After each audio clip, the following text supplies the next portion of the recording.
Vamos a ver qué dice la palabra de Dios, Génesis capítulo 2. Ahora sí, en el nombre de Cristo vamos a leer la palabra de Dios. Estamos estudiando juntos la lección número 2 o el capítulo número 2. Vamos a ver qué dice la palabra ahí. Dice: así quedaron terminados los cielos y la tierra y todo lo que hay en ellos. Al llegar al séptimo día, Dios descansó porque había terminado la obra que había emprendido. Y Dios bendijo el séptimo día y lo santificó, porque en ese día descansó de toda su obra creadora. Esta es la historia de la creación del cielo y la tierra. Ok, esa es la primera parte. Vamos a orar y después vamos a estudiar todo el capítulo. Bueno, si es que tenemos el tiempo, porque aquí hay muchas cosas importantes. Vamos a orar. Padre, te damos gracias por la oportunidad que podemos adorarte, bendecirte, exaltarte, glorificarte en todo y por todo, Padre. Glorifícate, Señor. Pedimos que tu nombre sea bendecido grandemente en nuestras vidas y que podamos adorar y bendecir tu nombre con todo el corazón, oh Dios. Glorifícate en esta noche y que tu palabra ministre en nuestros corazones, nuestras vidas y todo lo que nosotros somos, Padre, en el poderoso nombre de Cristo Jesús. Amén. Gloria a Dios. Bueno, vamos a sentarnos y vamos a aprender juntos. Ok, Génesis 2. Nosotros estamos ya en el segundo capítulo. Y la semana anterior que yo estuve estudiando, expliqué el significado de la creación, cómo fue. Y por favor, yo sé que muchos de ustedes les encanta preguntar, así que pregunten, no se detengan, ¿ok? Y vamos a poder aprender más. En la Biblia hay dos relatos de la creación. ¿Cuántos relatos de la creación hay en la Biblia? ¿Cuántos relatos hay? Hay dos. Uno es el capítulo 1, ¿ok? Y ahí dice el orden en cómo Dios creó o puso en orden todo. Y al final dice que creó al hombre. Así es el primer relato. Y termina en el versículo del 1 al 4. Ahí termina el primer día. El primer relato es ese. Porque dice en el Génesis 2, dice que así quedaron terminados. Y todo lo que hay en la tierra, todo, en los cielos y en la tierra. Y al llegar al séptimo día, todos estamos en el primer relato, no termina, ¿ok? Hay dos relatos y todos terminamos el primero, dice. Y al llegar al séptimo día, recuérdense, en el primero Dios dijo sea la luz, en el segundo, etcétera, etcétera, diferentes cosas. Y en el sexto Dios creó al hombre y a la mujer. Pero en esta última parte, o en este versículo del 1 al 4, tenemos la conclusión del primer relato de la creación. Dice: y al llegar al séptimo día, Dios descansó. ¿Qué fue lo que Dios hizo en el último día que Dios hizo el sábado? Dios cesó toda su labor, descansó. Ok. Y aquí hay una lección importante, pero bueno, déjenme seguir adelante. Dice aquí: porque había terminado la obra que había emprendido. O sea, lo que Dios se propuso, Dios lo hizo, completó. Dios no dejó a medias, sino que lo que Él tenía en su corazón hacer, lo completó. Y así es Dios todavía. En nosotros Dios está obrando. ¿Cuántos creen que Dios está obrando en nosotros? Incluso en medio de todo lo que está pasando. A veces nosotros pensamos: ay, Señor, como que si a Él se le escapó de la mano todas las cosas, ¿verdad? Pero Dios es soberano, Él es rey. Y Él tiene la última palabra siempre en todo. Amén. Y lo que Él empezó, Pablo dice, porque la buena obra que Él empezó, la completará. Amén. Así fue con la creación, de igual manera. Lo que Dios se propuso, lo terminó. Y luego versículo 3 dice: y Dios bendijo el séptimo día y lo santificó. Dios declaró que Él trabajó 6 días, marcándonos a nosotros también un ritmo de vida, de trabajo y de descanso. Dios descansó el séptimo día. Y dice aquí la palabra del Señor: y lo santificó, porque en ese día descansó de toda su obra creadora. Ok. Ahí termina el primer relato bíblico de la creación. Y el enfoque es Dios creando. Lo que primero nos está contando el primer capítulo, el escritor, él probablemente tomó uno de los relatos que se habían pasado verbalmente de generación en generación y él lo escribe. Esta es una de las historias que nos han traspasado nuestros padres sobre cómo Dios creó. ¿Okay? Y ese es el primer relato. Y el enfoque es Dios poniendo orden y creando. Acuérdense, al principio dice, en el principio todo estaba desordenado y vacío, pero el Espíritu de Dios se movía sobre la faz del abismo. Y en el primer día, y dijo Dios, sea la luz, y fue la luz. Y así, hasta que Dios le puso orden a todo. Y el primer relato se enfoca en Dios y nos está contando a nosotros sobre quién es Dios. Un Dios creador, un Dios de orden, un Dios que tiene propósito, que crea al hombre diferente, a imagen y semejanza de Dios. Y el enfoque del primer relato o narración bíblica de la creación está enfocada en Dios y su obra que Él hizo. Había otras historias y una segunda historia o relato es la segunda que vamos a leer. Y en este relato Dios ya no es el actor principal, pero el enfoque es el hombre. El segundo relato se enfoca en hablar de nosotros, por qué fuimos creados, cómo fuimos creados y para qué fuimos creados, y cómo Dios nos hizo, qué características, cómo es el hombre, la persona. Realmente es difícil que yo pueda de una manera, sobre todo porque cuando hay celulares que están haciendo ruido, nosotros podamos terminar todo el capítulo, porque estos dos primeros capítulos encierran muchas de las doctrinas centrales importantes de nuestra fe cristiana. Aquí en estos capítulos se encierran muchas de las verdades que controlan todos los relatos que tenemos en toda la Biblia. Si entendemos aquí esto, capítulo 1, capítulo 2 y los demás, de aquí hasta el 12, si entendemos estos primeros relatos bíblicos, vamos a entender toda la historia de la Biblia. Por eso es bien importante Génesis. Y hoy el enfoque es el hombre, el ser humano. Me refiero al hombre y la mujer. Vamos a ver la creación, el propósito y cómo es que Dios lo hizo. ¿Qué tiene de especial el hombre? Varias de las cosas importantes que vamos a entender son estas. Número uno, que Dios es el dador de la vida y que la vida humana es sagrada porque es creación de Dios. Amén. Amén. Nosotros somos lo que en inglés le llaman pro-life. Estamos a favor de la vida. Amén. ¿Sí saben lo que significa esa frase? Somos a favor de la vida. Pero mucha gente confunde el término político de pro-life o a favor de la vida con lo que el capítulo de Génesis 2 dice. Porque en términos modernos, cuando la gente habla de yo soy pro vida, están tratando de explicar su posición política de si están a favor del aborto o están a favor o en contra del aborto. Pero nosotros no vamos a hablar de eso en esta tarde, porque cuando la Biblia habla de que consideramos la vida sagrada, no solamente se refiere al aborto, y por supuesto nosotros no estamos a favor del aborto porque es en contra de la vida. Pero cuando decimos que somos pro vida, en la Biblia tiene un significado más amplio que solamente el aborto. Y eso es importante. Por eso, una de las cosas de mis convicciones personales es que nosotros somos personas que no podemos portar armas, por ejemplo, para matar a alguien, porque somos a favor de la vida. Eso es un principio elemental y básico en la palabra de Dios. Estamos en contra de la guerra. ¿Por qué? Porque la vida es sagrada. Estamos en contra de la muerte por crímenes capital. ¿Por qué? El único que puede quitar la vida es Dios. Estamos en contra de la eutanasia. O sea, hay personas que quieren pasar leyes para que si una persona está muy enferma, los doctores le puedan dar medicina para que ellos solo se maten, eso se deciden legalmente. Y nosotros estamos en contra de eso. ¿Por qué?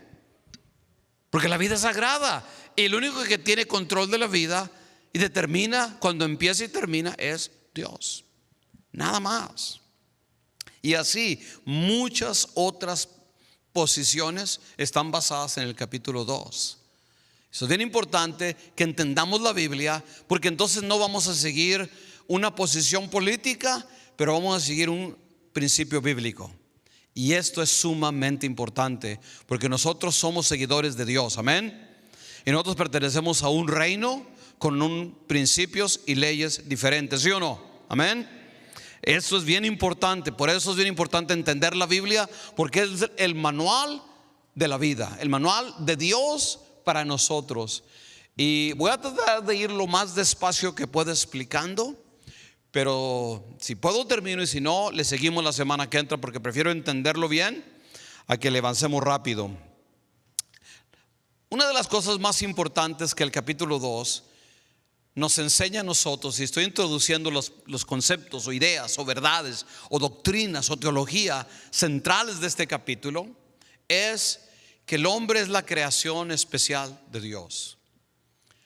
A diferencia de los animales, leones, gatos, perros y cualquier otro animal, el hombre fue creado de una manera única y especial, que ningún otro ser vivo, plantas o animales o pescados o lo que sea, ningún ser vivo fue creado con el mismo valor y dignidad que nosotros los seres humanos, las personas.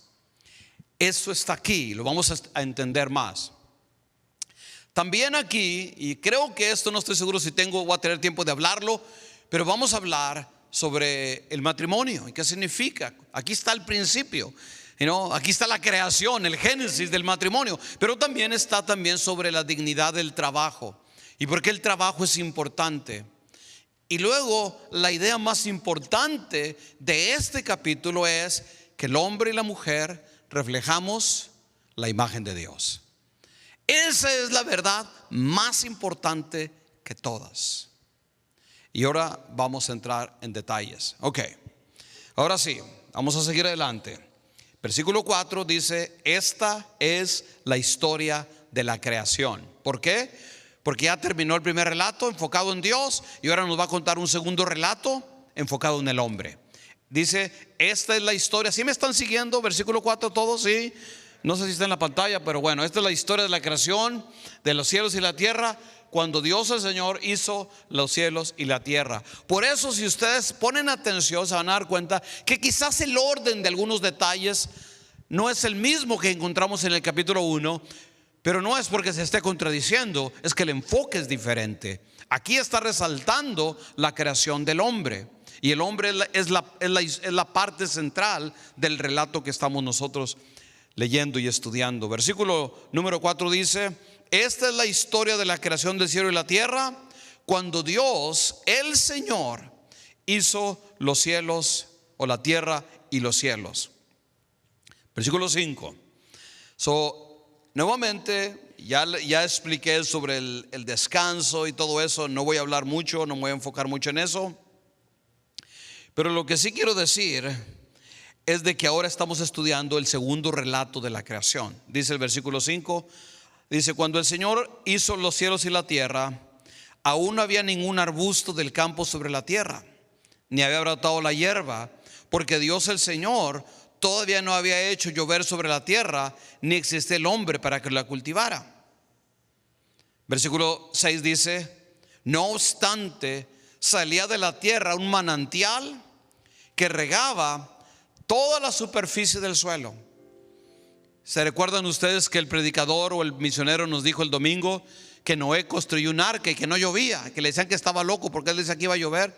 Bueno, ¿de dónde saca eso? Precisamente de este versículo. En ese tiempo no existía la lluvia como nosotros la conocemos, sino que había una fuente. Dice aquí la palabra del Señor: salía de la tierra un manantial que regaba toda la superficie del suelo.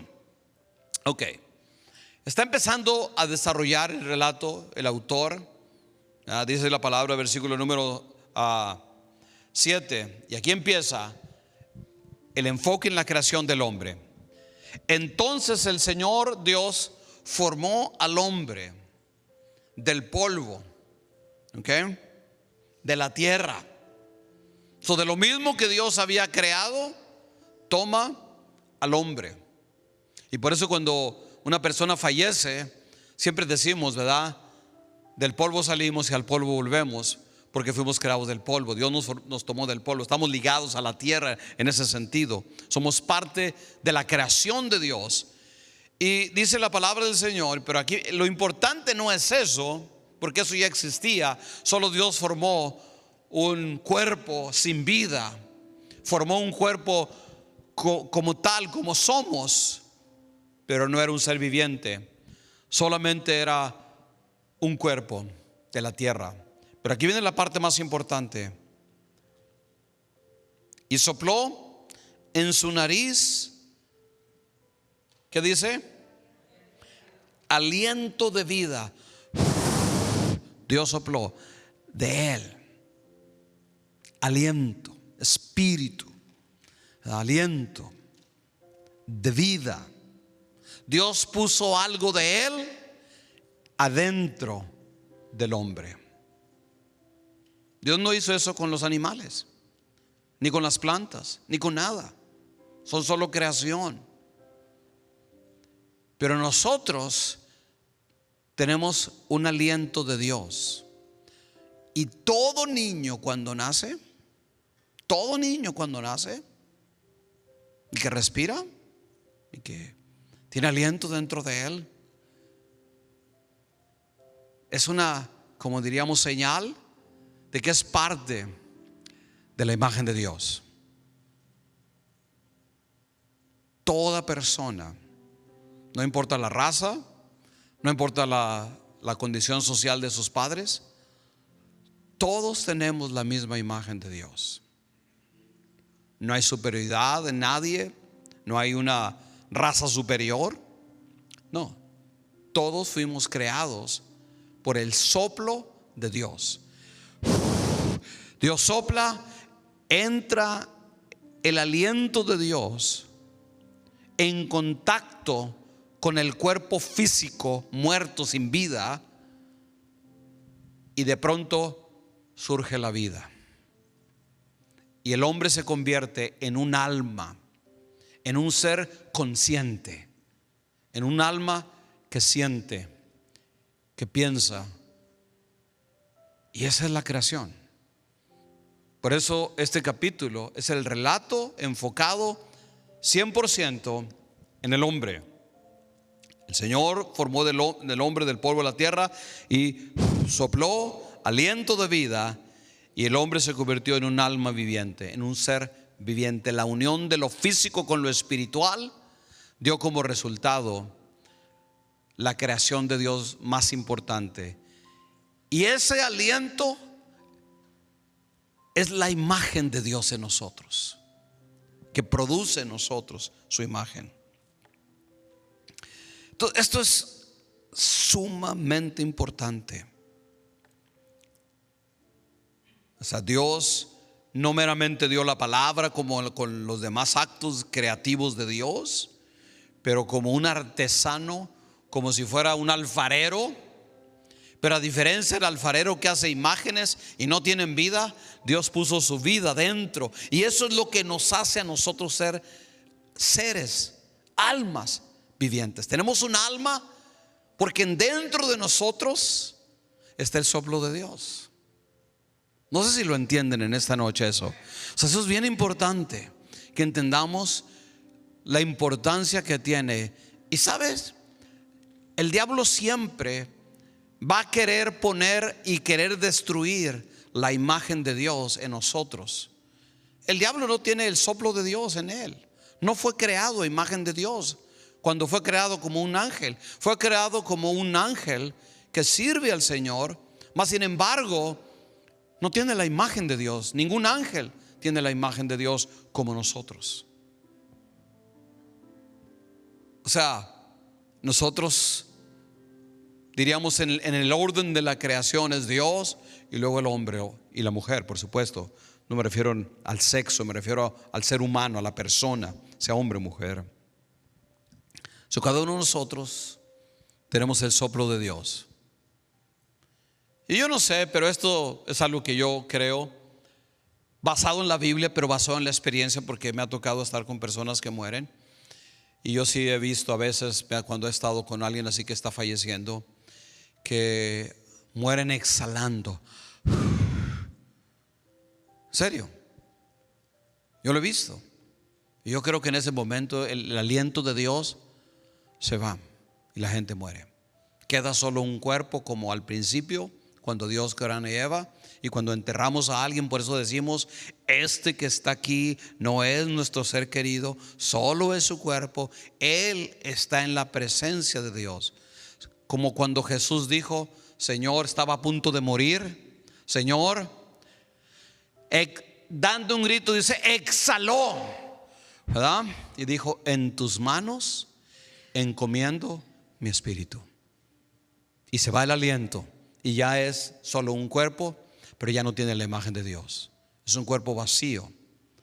Claro, lo honramos porque fue la morada de una persona, y si es un creyente, pues está en la presencia de Dios ahora. El aliento, el hombre, el ser viviente, ahora espiritual, la parte espiritual nuestra, se va a la presencia de Dios.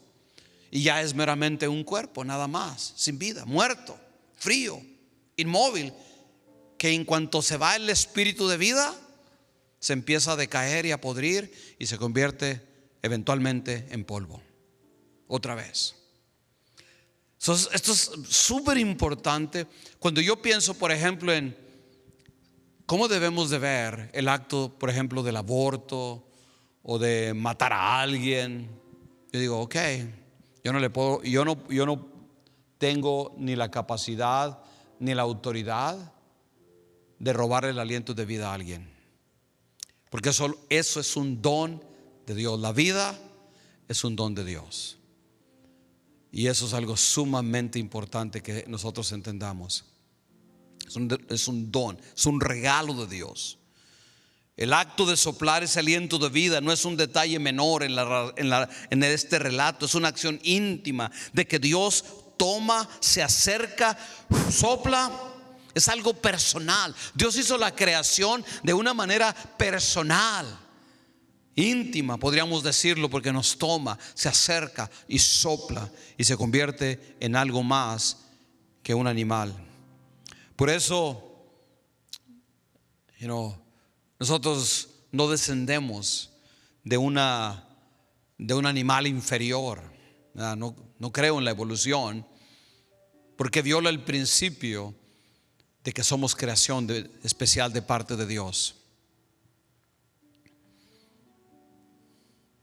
No creo que nosotros vengamos de animales inferiores, pero fuimos creados íntima, cercana, especialmente, como usted lo quiere decir, por medio de ese aliento, o como alguna gente dice, esa chispa divina que cuando entró en el hombre encendió y se convirtió en un ser que puede pensar, que puede amar, que puede sentir.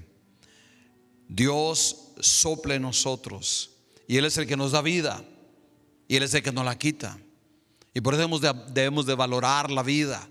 Debemos de apreciar el don de la vida cada día que nos levantemos. Señor, gracias porque puedo respirar. Y si respiramos es porque el Espíritu de Dios todavía está en nosotros. Amén. Todavía tenemos vida y nos levantamos. Y por eso cuando uno puede sentir esa sensación de respirar, al menos yo cuando estoy en el mar me encanta hacerlo, y sentir que mis pulmones se llenan. Pero cierro mis ojos y digo: gracias, porque lo que estoy sintiendo no nomás es el viento de la creación, pero dentro de mí siento tu Espíritu Santo, porque es el que Dios puso en nosotros, la creación, el aliento de Dios dentro de nosotros. Especialmente aquellos que hemos nacido de nuevo, tenemos esa revelación, o diríamos regalo especial.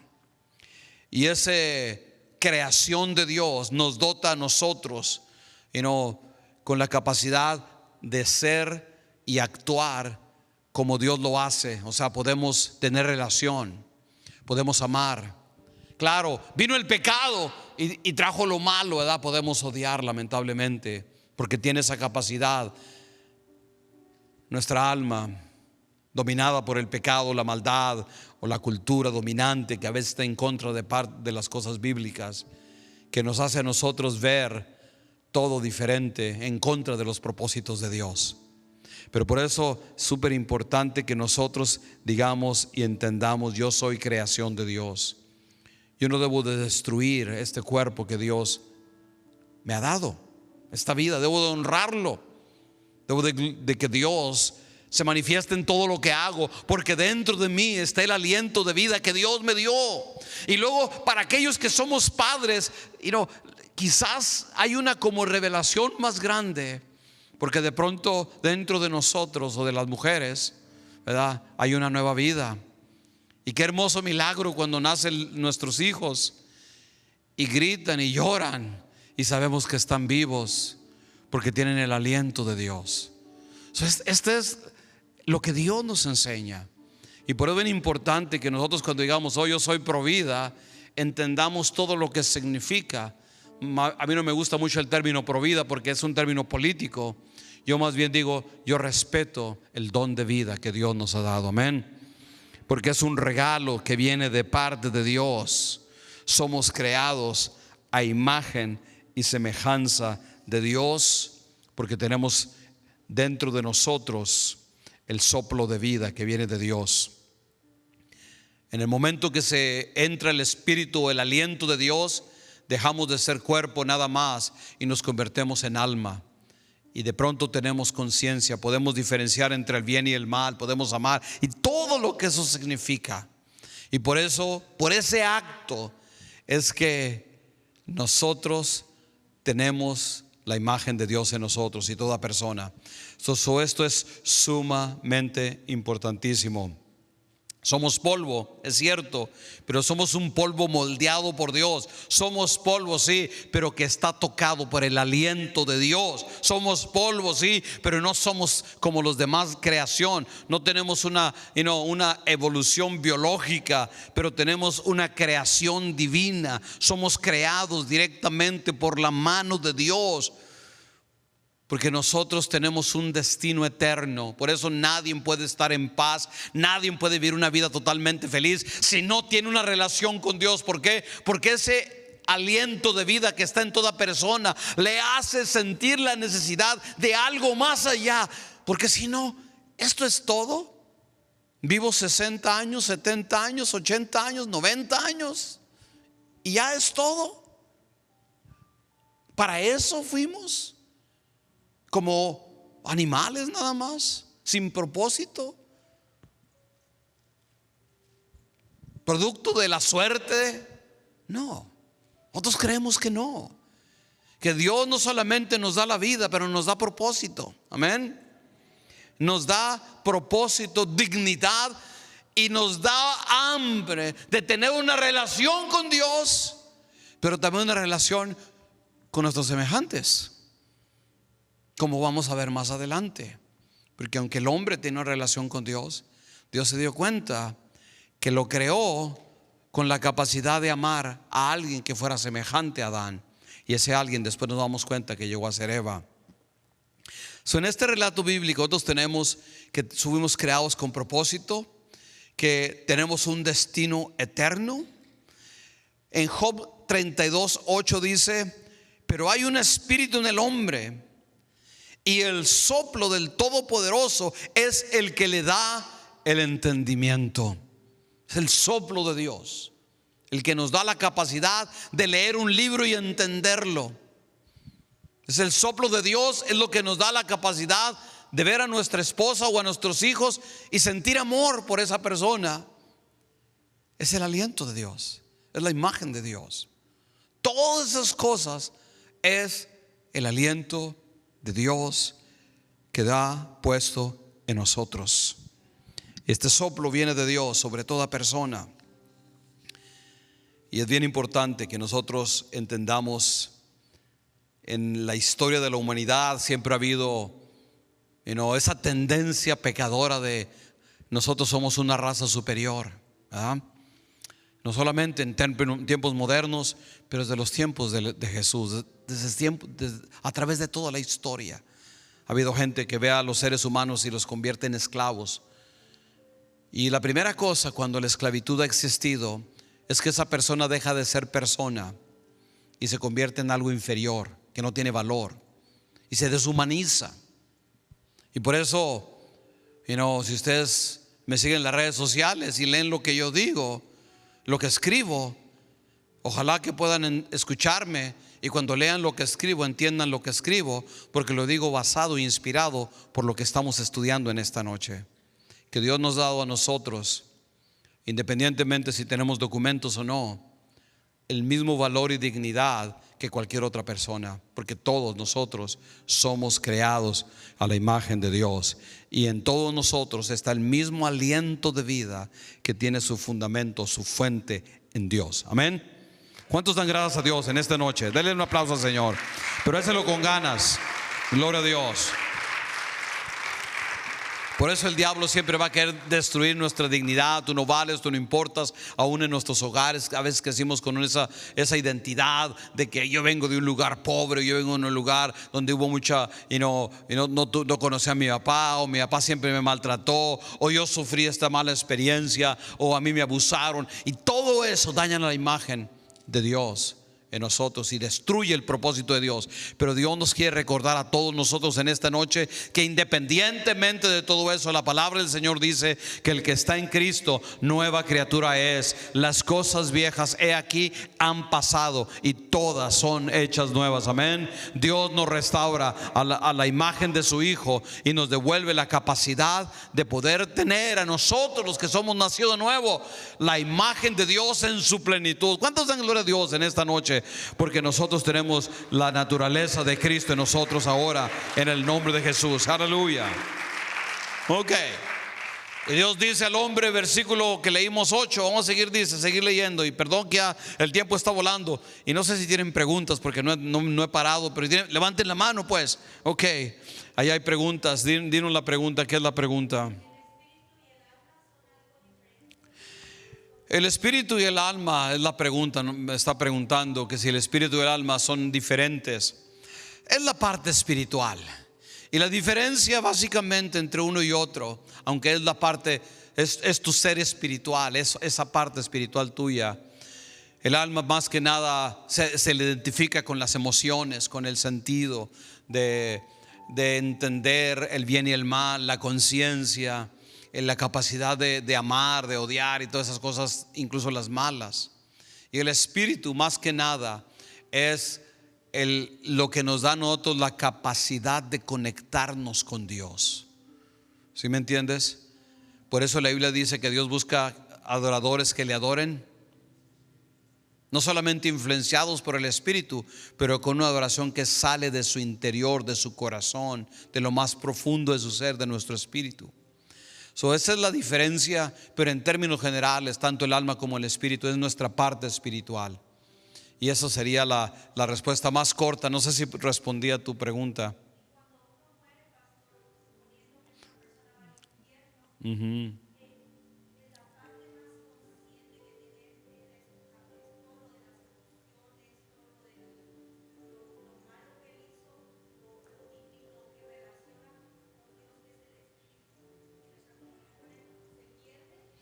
Tanto el alma, cuando una persona muere con Dios, de acuerdo a lo que la Escritura nos enseña, la parte espiritual, tanto su alma como su espíritu, van al lugar de condenación, ambos. O la parte espiritual, el ser espiritual. Un día también los que mueren sin Cristo van a ser resucitados, sus cuerpos, y van a ser unidos y van a experimentar, entonces sí, la condenación eterna. Ahorita están en un estado intermedio hasta que llegue el juicio del gran trono blanco, donde todo hombre que ha existido va a experimentar una resurrección también de su cuerpo. Pero lamentablemente va a ser una resurrección para condenación. Y ahorita está en un lugar como de espera, donde está experimentando dolor, tristeza. Sobre todo para mí el dolor más grande que yo creo la gente va a experimentar es la ausencia de Dios. ¿Por qué digo esto? Porque aún hasta la gente que no conoce a Dios, estén conscientes o no, están bajo una creación que Dios todavía bendice. La Biblia dice: Dios hace salir sobre buenos y sobre malos el sol. Dios, ¿qué dijiste? Dios envía la lluvia sobre buenos y malos. Aún la gente que es atea o dice no creo en Dios, están bajo el favor de Dios todavía. ¿Sí me entiendes? Porque sigue Dios dándole la oportunidad de que vivan, de que puedan conocerle y que experimenten el sol, la lluvia y la creación incluso, a pesar de que no le conocen. Pero para mí, el castigo más terrible es estar totalmente separado de todo lo que Dios es. Porque ni aún la gente que no conoce a Dios sabe lo que significa estar fuera del gobierno o autoridad o de la creación de Dios. Será una separación, esa es la muerte verdadera, estar separados de Dios. Será lo más terrible que la gente va a experimentar. Y Jesús lo experimentó en la cruz por nosotros. Dios mío,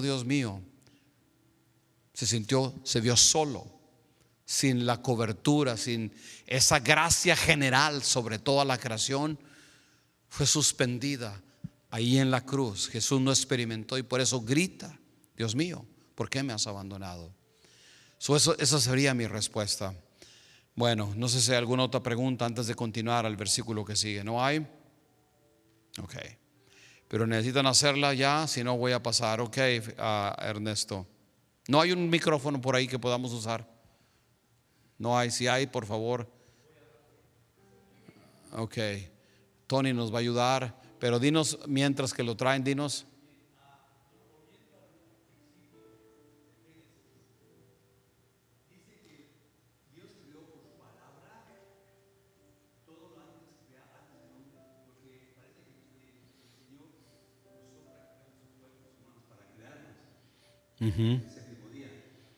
En el sexto día. Todo lo demás que hizo fue por sus palabras. Sí. Fue manos. Exacto. ¿Ah? Porque después, después plantó y puso. Entonces quiere decir, ya él automáticamente obró con sus manos. No sé si me explico, hermano, o mi pregunta está... No, entiendo lo que estás diciendo. Y eso tiene que ver más que nada en que el enfoque ahora ya no es tanto el orden de Dios creando todo, pero ahora es un segundo relato donde se enfoca en la creación y luego lo que Dios hizo después de que creó, los detalles de todo lo que Dios le encomendó al hombre, incluyendo que Dios planta un jardín. Esa es otra. Eso no está en el primer relato, ¿verdad? Es un relato más bien como general. ¿Sí me entiendes? Claro. Pero el huerto del Edén que Dios plantó fue un lugar especial para que el hombre pudiera estar y disfrutar ahí del favor y la gracia de Dios. Yes. Gracias, hermano. Gracias. Esa sería la respuesta. No sé si alguien más levantó la mano, pero bueno, creo que no. Versículo 8 dice aquí la palabra del Señor. Versículo 8 dice: Dios, y aquí está, era tu pregunta, yo creo, ¿no? Dios creó al hombre y lo dice: Dios el Señor plantó un jardín al oriente del Edén. Y ahí puso al hombre que había formado. Dios creó de todo el planeta Tierra un lugar único, especial. Dios plantó un huerto donde iba a haber todo lo que el hombre necesitara. Era un lugar protegido, cuidado por Dios, donde Dios pone al hombre un huerto para que lo cultive. Eso es lo que dice el relato bíblico. Y dice en versículo 9 dice: Dios el Señor hizo que creciera toda clase de árboles hermosos, los cuales daban frutos buenos y apetecibles. En medio del jardín hizo crecer el árbol de la vida. Y dice también el árbol del conocimiento del bien y del mal. Dios planta un huerto especial. Y ese huerto especial, de todo lo que Dios ya había creado, por supuesto, todo, ya había creado todas las plantas, eso Dios lo hizo de acuerdo al capítulo 1 en un día específico. Pero en un lugar especial, que ahorita vamos a ver dónde estaba ese lugar, dónde estaba el huerto. Ahorita les voy a decir, de acuerdo a la Biblia, dónde estaba el huerto del Edén. Dios planta un huerto, un área especial. Y de ahí dice la palabra que en ese huerto Dios pone toda clase de árboles y sobre todo árboles que daban frutos buenos y apetecibles.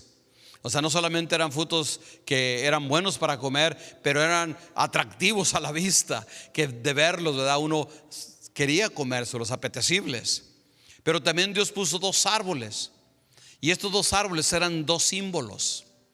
Estos árboles que Dios plantó no eran árboles meramente como los demás. No sabemos qué tipo de árboles Dios plantó, porque solo dice apetecibles y sabrosos o buenos, ¿verdad?, para comer. Pero pensando en la región donde esto ocurrió, probablemente Dios plantó olivos, Dios plantó granadas, que era lo común en aquella área. Dios plantó uvas, Dios plantó trigo, Dios plantó cebada, que era lo común que en aquel tiempo en esa región del mundo abunda. Higos, todo ese tipo de árboles, Dios puso ahí en ese huerto. Pero había dos árboles que eran diferentes a los demás, y le llama uno el árbol de la vida. Y el árbol de la vida no es otra cosa más que el árbol del cual el hombre se alimentaba para estar conectado con Dios, para tener la vida de Dios en él, para seguir teniendo esa comunión con Dios. El árbol de la vida. Porque cuando el hombre peca, Dios dice: vamos a echar al hombre fuera, no sea que alargue su mano y coma y continúe viviendo y sea como nosotros. El árbol de la vida era eso. El segundo árbol es el árbol del conocimiento del bien y del mal. Y este árbol también era un símbolo y producía fruto, pero Dios le dijo claramente a Adán y a Eva: no van a comer de este fruto. Y ese árbol era un símbolo también de: aquí está, ustedes pueden trabajar este campo, este huerto que les estoy dando, pero ustedes no pueden verdaderamente amarme como robots, a fuerza. ¿Sí me entienden? Eso es lo que nos hace también ser seres humanos, que tenemos la capacidad para decidir. Libre albedrío se dice esa palabra. Yo puedo decidir escoger el bien o el mal. Puedo escoger amar a Dios o rechazar a Dios. Pero ¿cómo se va a saber si no hay algo que pruebe que lo hago libremente? Y el árbol del bien y del mal representaba eso, la obediencia. Yo escojo porque quiero, porque amo. Dios nos dio esa capacidad, y desde el principio está este principio, la capacidad de escoger. Por eso hay una doctrina que mucha gente habla de que Dios escoge quién es salvo y quién se va a ir al infierno, y que Dios determina quién se va a ir en la condenación o quién no se va a ir a la condenación.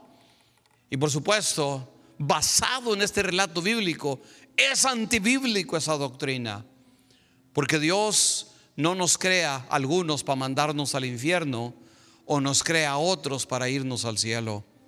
Dios nos da la capacidad de escoger servir o no servir a Dios, y todavía todos ustedes y yo tenemos esa capacidad. Dios jamás nos dirá: a la fuerza tú me sirves, a la fuerza tú me adoras. Pero yo digo: ¿quién que ha experimentado el amor de Dios en su vida no hace o puede más que estar agradecido? Amén. Más que apasionadamente amar y servir a Dios con todo el corazón. Amén. ¿Por qué? Porque ¿cómo es posible, experimentando el amor de Dios, renegar de Dios o darle la espalda al Señor? Amén. Pero todavía, a pesar de que yo sé que los que hemos amado y experimentado a Dios lo hacemos libremente, Dios nos da la libertad de escoger. Y a mí me duele el corazón cuando yo he visto personas que en tiempos modernos escogen comer del árbol del bien y del mal y se apartan de Dios, como lo hizo Adán y Eva. Porque todavía, aunque no hay ese árbol del bien y del mal, dentro de nosotros existe la capacidad de amar por voluntad propia a Dios o rechazar a Dios. Esa es parte de la imagen de Dios, la libertad de escoger. Y aquí está esa doctrina claramente enseñada en el relato bíblico. No sé si alguien tiene alguna pregunta. Ok, no hay preguntas. Vamos a seguir adelante pues. Versículo número 10 dice: ok, del Edén nacía un río que regaba el jardín, y que de ahí se dividía en 4 ríos menores. El primero se llamaba Pisón, y recorría toda la región de Havilá, donde había oro. El oro de esa región era fino, y también había ahí resina muy buena y piedras de onice. El segundo se llamaba Gijón, que recorría toda la región de Cus. El tercero se llamaba Tigris, que corría al este de Asiria. El cuarto era el Éufrates. Todos esos ríos y todos esos, bueno, no todos, porque algunos ya no sabemos dónde están y no hay nadie que sepa dónde estaban exactamente, pero a lo menos hay 2. Sobre todo hay uno que todavía existe hasta este momento.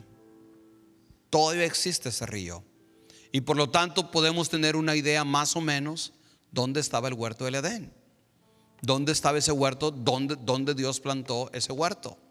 Y esa región es, si ustedes van en su mente y ven un mapa, se van a Israel, donde está Israel, Medio Oriente, y se van más hacia el área donde está hoy en día el país de Irak.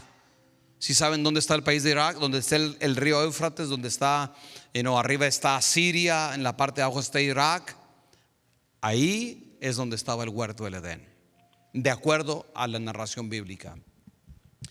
Por eso yo digo que en esa área lo que se daba era el tipo de frutos que se dan en esa área, como higos, granadas, etcétera, etcétera, etcétera.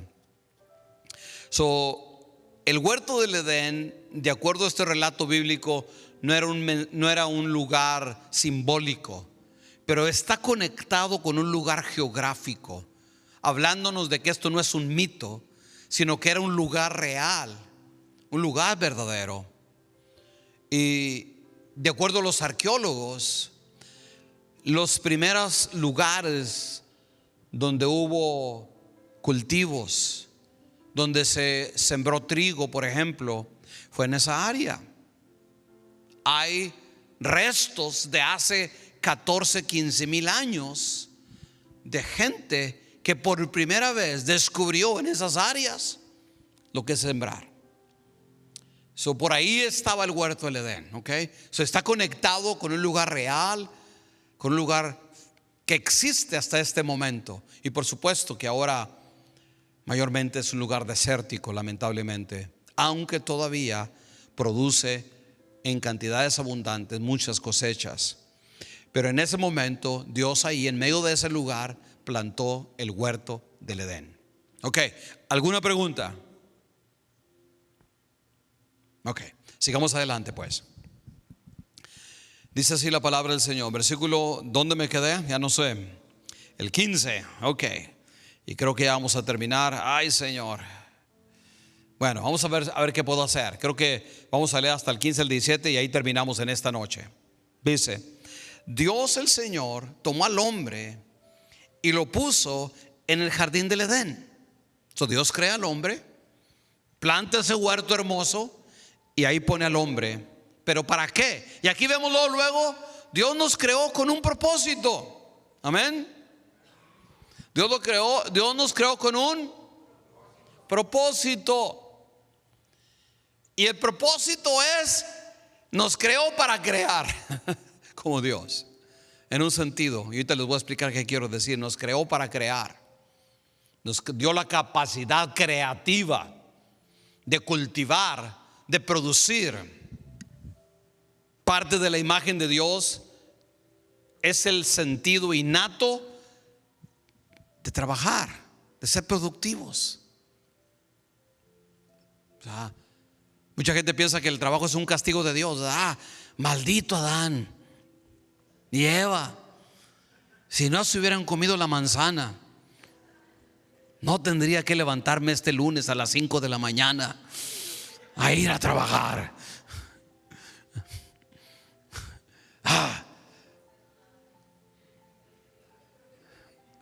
¿Para qué se la comió la manzana? Se le hubiera atorado, se la hubiera vomitado antes de que la digeriera. No, Dios dice en este pasaje que nos creó con la capacidad de crear, de cultivar. Dios nos da una vocación, el trabajo, la creación, la creatividad, no como un castigo, pero como un don de Dios. Pastor, pero la verdad, yo estoy trabajando y me siento el hombre o la mujer más infeliz de la tierra. Bueno, a lo mejor está en el trabajo equivocado. A lo mejor Dios le llamó a trabajar o a hacer algo diferente, y es cierto. Por eso a veces la gente se siente infeliz porque están trabajando por dinero, no por vocación, no porque es lo que en su corazón disfruta, le gusta. No, es que aquí me dijeron que aquí pagaban, pero odio ese trabajo. Ok, nunca va a ser feliz, porque nosotros fuimos creados únicos, tenemos un don. Pero si usted cuando desarrolla su labor, su trabajo y la disfruta, usted está en el lugar correcto. Usted está en el propósito que Dios le ha dado, cualquiera que sea el don o el trabajo, sea enfrente de una computadora, aunque no había computadoras desde el tiempo de Adán, o sea enfrente de manejando un auto, o en una factoría, o en un sitio de construcción, construyendo o reparando o arreglando. Pero si hay ese sentir de satisfacción porque pude ayudar a un enfermo, o pude crear una nueva medicina, y me siento como wow, usted está trabajando como una vocación de Dios. Pero si solamente el interés es ¿y dónde gano más dinero? O dónde puedo trabajar que no haga nada y me paguen. Alguno de ustedes ha orado eso: Señor, ayúdame a encontrar un trabajo donde no haga nada y me paguen el doble de lo que gano ahorita. O Señor, ayúdame Señor, voy a ir a buscar trabajo, pero por favor, como dice el dicho, van a buscar trabajo pidiéndole a Dios no hallar.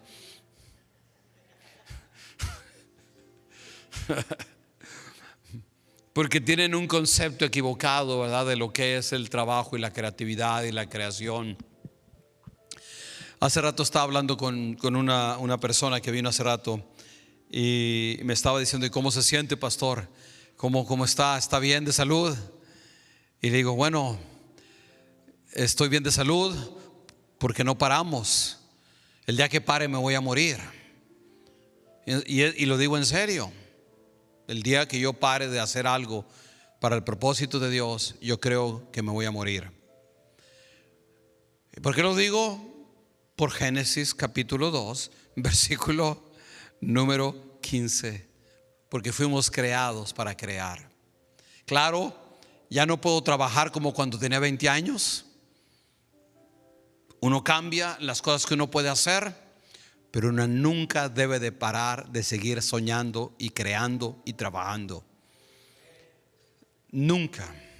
Yo he visto personas que dicen: ya me voy a retirar, ¿y qué vas a hacer? Ver televisión todo el día. Y a los 2 años o al poco tiempo están debajo de no sé cuántos pies bajo la tierra, pero lo que sea, pero están muertos, están fritos, se mueren. ¿Por qué? Porque pierden el anhelo de vivir, de ser creativos. No hay nada más tremendo que sentir la satisfacción de crear, de producir, de hacer algo, de tener un sueño, incluso un negocio, o tener gente que me ayuda a crear una empresa, etcétera. Todo eso es parte del don y la vocación divina del trabajo. Y uno tiene que, mucha gente dice: pastor, es que yo no sirvo a Dios. Y es cierto, debemos de servir a Dios dentro de la iglesia. Pero yo quiero que ustedes entiendan que aún en el trabajo que hacemos, estamos sirviendo a Dios. Porque la palabra del Señor dice: y todo lo que hagáis. Pablo le dice a esclavos esas palabras. El trabajo más humillante y más terrible, pero él quería devolverles a lo menos dignidad a pesar de su condición. Y dice: todo lo que hagáis, sea de palabra o sea de hecho, hacedlo no como para los hombres, sino como para Dios. Esta semana yo fui con unos líderes aquí de la ciudad en una reunión privada con el jefe de la policía de Los Ángeles, y estuvimos hablando de varias cosas que tienen que ver con lo que está pasando ahorita en estos días. Pero cuando terminamos, nos llevó a un lugar, una terraza muy bonita que tiene afuera de su oficina, y se ve la ciudad de Los Ángeles de una manera muy especial. Y se acercó y estábamos hablando, y me dijo: gracias, pastor, porque aunque usted no lo crea, pero usted ha salvado vidas aquí en Los Ángeles. Por su labor que usted hace en las calles, gente tiene vida, y ha detenido muchas cosas terribles que pudieron haber pasado si esto no hubiera estado aquí en la calle orando. Y le dije: bueno, lo hago porque soy pastor. Y le digo: y porque yo tengo una autoridad más grande que la tuya. Y dice: ok. Yo no puedo competir. Dice: mi autoridad viene de la gente, del alcalde. Ay, no, tu autoridad viene de parte de Dios. Dije: ya, mi autoridad viene de parte de Dios. Yo estaba bromeando, ¿no? Y le dije: pero ¿sabe qué? Yo quiero que sepa que aunque su trabajo es ser el jefe de policía de Los Ángeles, usted también está haciendo la obra de Dios. Dice: ¿cómo? Bueno, la Biblia dice que todo lo que hagamos, no lo hagamos para los hombres, no lo haga para la gente, hágalo para Dios, porque Él es el que le va a recompensar. O sea, yo creo en esto, creo en lo que dice la Biblia, que verdaderamente todo lo que hacemos, no importa el trabajo, menos robar, por supuesto, menos traficar drogas o hacer cosas malas. Eso es pecado, eso no es la vocación de Dios. Y hay gente que dice: no sé, pero a mí Dios me da la gracia para robar. No es gracia de Dios, es la gracia del diablo. Yo robo y nadie se da cuenta. ¿Y qué capacidad tengo para echar mentiras? Y la gente me cree, y le digo: mire, esto te va a curar, y no sirve para nada, pero la gente me lo compra. Eso no es don de Dios, eso es el don del diablo. Eso es robar, es lo que sea. Pero siempre que sea algo que produce, que bendice, que trae el bien común para la gente, eso es el don de Dios en nosotros. El trabajo no es un castigo, es vocación de Dios. Lo único que lo ha corrompido es el pecado, pero Dios nos ha llamado a que a través de nuestro trabajo también hagamos la obra de Dios sobre la tierra. Y ya no tengo mucho tiempo, vamos a ponernos de pie, vamos a orar en este momento y después seguimos en esta tarde. Gracias a Dios por su palabra. Amén. Denle un aplauso al Señor por su palabra, que es buena, que es maravillosa, que es gloriosa. Padre, te damos gracias, Señor de la gloria, por tu amor y tu misericordia. Vamos a darle gracias. Padre, gracias, Señor, en este momento por todo lo bueno y maravilloso que tú eres. Gracias, Dios, porque no hay nada más tremendo para entender la vida, para entender nuestras vidas, para entender lo que hacemos día con día, que tu palabra, Dios. Tu palabra nos ilumina, nos llena. Tu palabra, Padre bendito, es lo que nos da identidad, nos hace ser buenos ciudadanos, nos hace ser mejores esposos, nos hace ser mejores padres, nos hace ser mejores empleados, patrones, nos hace mejor y reflejamos tu imagen mejor cuando entendemos que dentro de nosotros, oh Dios, hay un soplo divino y un soplo espiritual. Es tu presencia, Dios, dentro de nosotros. No es meramente las ganas, no es meramente que nosotros somos capaces por nosotros. No, eres tú, oh Dios. Eres tú dentro de nosotros, Cristo. Dele gracias, Señor, gracias por todo lo que has puesto en mi mano, Dios. Dele gracias, Señor, por todo lo que tú has puesto en mi mano. Gracias, Señor. Dígale gracias, Padre. Te amo, te adoro, te bendigo. Dele gracias, dele gracias, dele gracias, Señor. Te alabo, te bendigo, te glorifico, te exalto, Señor. A ti la honra. Dele gracias al Señor. Él es bueno, Él es maravilloso. A Él la honra, a Él la gloria. Alabado sea tu nombre, Señor.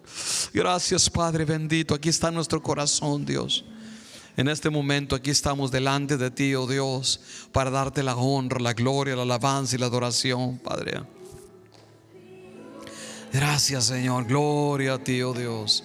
Gloria a ti, oh Dios, por tu amor, tu verdad, tu gracia, tu amor, tu misericordia, tu grandeza, Padre. Gracias, Señor. Gracias, Señor. Bendigo tu nombre, bendigo tu nombre, bendigo tu nombre, Padre. Tú eres bueno y maravilloso, Señor. Tú eres maravilloso, tú eres glorioso, Padre. Te doy a ti la honra, te doy a ti la gloria, Padre, por todo lo bueno que tú eres, Padre bendito. Padre, te doy gracias, Señor, porque tú eres el Dios maravilloso, Señor. Bendigo tu nombre, bendigo tu nombre, bendigo tu nombre, bendigo tu nombre, bendigo tu nombre, bendigo tu nombre, bendigo tu nombre, bendigo tu nombre, bendigo tu nombre. Padre, a ti la honra, a ti la gloria, a ti la alabanza, a ti la adoración, Señor, por darnos en este tiempo esta palabra, Dios, por darnos en este momento, a pesar de todo lo que pase fuera de estas cuatro paredes aquí, Dios, afuera de este templo, a pesar de la crisis en la ciudad y lo que sea, Padre bendito, te doy a ti la honra, te doy a ti la gloria por tu amor, tu misericordia, tu grandeza, Señor. Gracias por darnos en este momento esta oportunidad de amar y de bendecir y de glorificar tu nombre. Te exalto, te bendigo, te glorifico.